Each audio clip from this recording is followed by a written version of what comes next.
Majorité extra-parlementaire de l'Union sacrée de la nation, bango bazali d'accord pe bandimi na bango oui pour na changement ya constitution. Bango basangana ki mokonelo awa na boboto elongo na ba président parti politique Union sopena ba mouvement ya société civile na yango boyoka kaka ndenge basala ki déclaration ya monene na tina ya changement ya constitution bolanda bango. À l'occasion de la proposition du changement de la Constitution en République démocratique du Congo. Congolaises et Congolais, considérant les conséquences des traumatismes dont nous sommes victimes depuis plusieurs décennies, convaincus du plan machiavélique qui vise la déstabilisation de notre nation dès sa jeunesse, qui s'est aggravée au cours de ces dernières années, notamment avec l'effondrement de la République du Zaïre. Nos vifs et macabres souvenirs vont aux assassinats sauvages et barbares de nos deux héros nationaux le 16 et 17 janvier 1961 et 2001, ceci en vue de s'aimer la peur dans les chefs des Congolais et de nous maintenir sous coupe de l'impérialisme. À cet effet, la majorité extra-parlementaire de l'Union sacrée de la nation s'aligne derrière le peuple congolais pour faire échec à toute tentative de ce genre.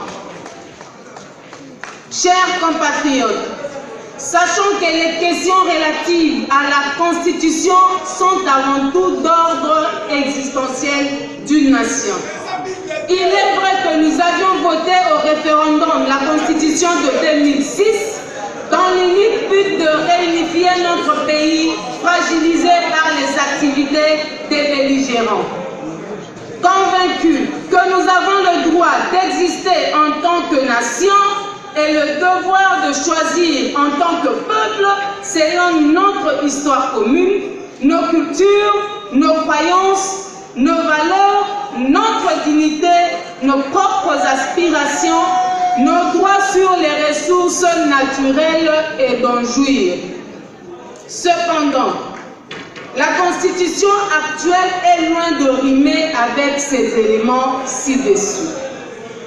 Étant clairvoyant, conscient et averti que l'actuelle Constitution est l'œuvre originellement non congolaise, car étant conçue par les belligérants sous la direction et le contrôle vigilant de la communauté internationale pour leurs intérêts archimiques au détriment de ceux du peuple congolais.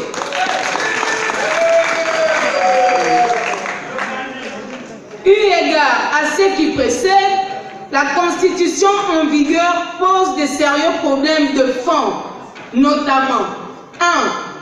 Cette Constitution met et maintient notre pays à genoux au profit des autres pour finalement le balkaniser. Confère article 4, article 51, article 17 de l'actuelle Constitution.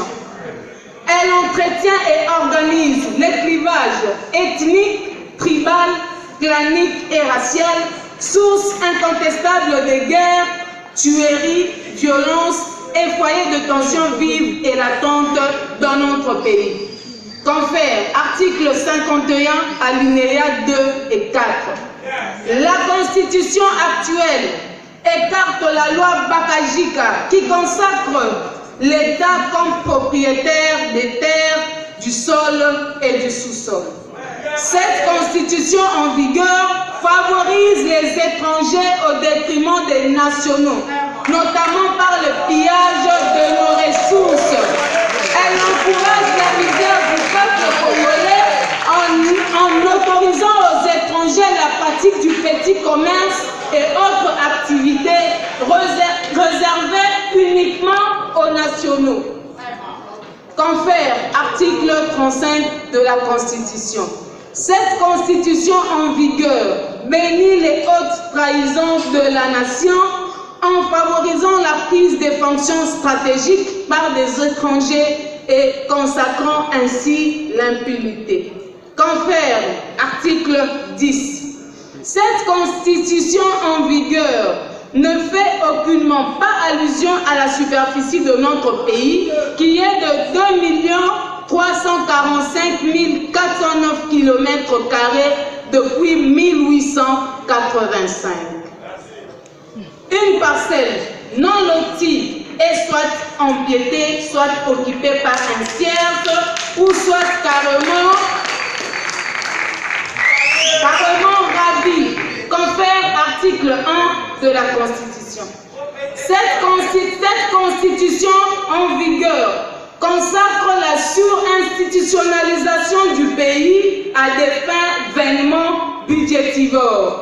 Confère article 104, article 195 de la Constitution. Cette Constitution en vigueur donne l'accès à l'instabilité des institutions dans l'exercice et par longue durée pour la mise en œuvre des institutions du pays. Confère article 78. La Constitution en vigueur concourt à promouvoir la mauvaise gouvernance et l'impunité. Confère article 107 alinéa 1 et 2. Cette Constitution rend hypothétique notre souveraineté et détruit le système éducatif de notre pays. Cette Constitution en vigueur autorisant la géontologie politique. Pour cette fois-ci, Toboy Moutumokorana, candidat député national, Yemoko candidat député provincial, Yemoko candidat sénateur, Yemoko candidat gouverneur de province, aligné à l'issue du gouvernement. Pour cette fois-ci, Toboy Yamou.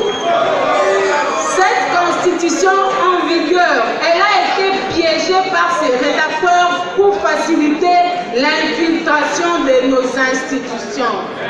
Confère les déclarations du professeur Kabamba, du professeur Bochab et du professeur Louis Essambo et du professeur Kabissa, et voire même l'ancien président de la République, Joseph Kabila, avec la même effort que cette Constitution était la sienne.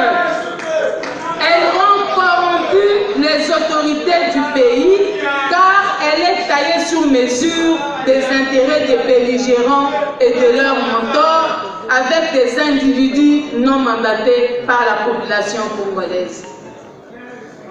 Chers compatriotes, la liste aussi est loin d'être exhaustive. Au regard des aspects nocifs que précèdent, planifiés et couchés dans notre Constitution, nous interdire de réfléchir sur le changement de cette dernière est la pire insulte inadmissible pour le peuple congolais.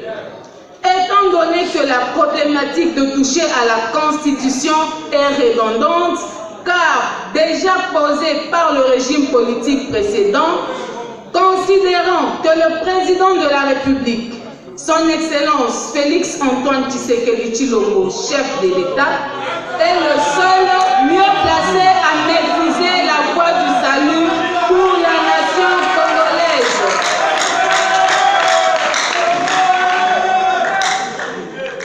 Convaincu que cette Constitution, que cette question de toucher à la Constitution a été d'ores et déjà réglée par cette même Constitution dans son article 218, tel que modifié et complété par la loi numéro 11/001 du 20 janvier 2011 qui dispose ce qui suit.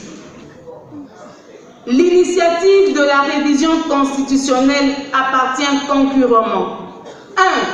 Au président de la République, 2. Au gouvernement après délibération en Conseil des ministres, 3. À chacune des chambres du Parlement à l'initiative de la moitié de ses membres, 4. À une fraction du peuple congolais, en l'occurrence 100 000 personnes s'exprimant par une pétition adressée à l'une de ces chambres. Chacune de ces initiatives est soumise à l'Assemblée nationale et au Sénat, qui décide à la majorité absolue de chaque chambre du bien fondé du projet, de la proposition ou de la pétition de révision. La révision n'est définitive que si le projet, la proposition ou la pétition est approuvée par référendum, sur convocation du président de la République.